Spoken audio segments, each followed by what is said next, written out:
ఢిల్లీలోని స్కూల్స్ కి బాంబు బెదిరింపు కాల్ రావడం కలకలం రేపింది. మొత్తం 12 స్కూల్స్ కు బాంబు పెట్టినట్లు అగంతకులు ఈమెయిల్ చేశారు. స్కూల్స్ యాజమాన్యం పోలీసులకు సమాచారం ఇచ్చాయి. రంగంలోకి దిగిన పోలీసులు తనిఖీలు చేపట్టారు.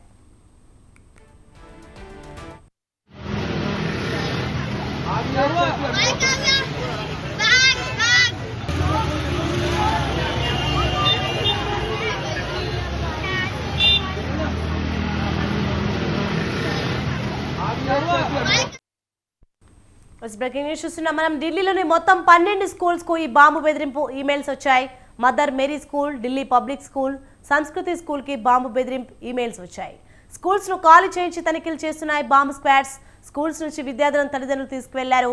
ఒకే ఐపీ నుంచి బాంబు బెదిరింపు ఈమెయిల్స్ వచ్చినట్లు గుర్తించారు పోలీసులు.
బులెటిన్లో మరొక బ్రేకింగ్ న్యూస్ చూస్తున్నాం మనం. హైదరాబాద్ శివారు రాజేంద్ర నగర్ నార్సింగ్ లో పోలీసులు నిర్బంధ తనిఖీలు చేపట్టారు.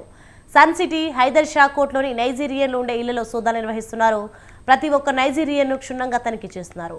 నైజీరియన్ల పాస్పోర్ట్లు, వీసాలను పోలీసులు పరిశీలిస్తున్నారు. వీసా గడువు ముగిసినా కొందరు అక్రమంగా ఉంటున్నట్లు పోలీసులు గుర్తించారు. డ్రగ్స్ ఉన్నాయా అనే దానిపై పోలీసులు దృష్టి సారించారు. సన్ సిటీ అడ్డాగా కొన్నాళ్ళుగా నైజీరియన్లు డ్రగ్స్ సరఫరా చేస్తున్నారు. డ్రగ్స్ సరఫరా చేస్తూ గతంలో నైజీరియన్లు అనేక సార్లు పట్టుబడ్డారు. దీంతో పోలీసులు తనిఖీలు చేపట్టారు.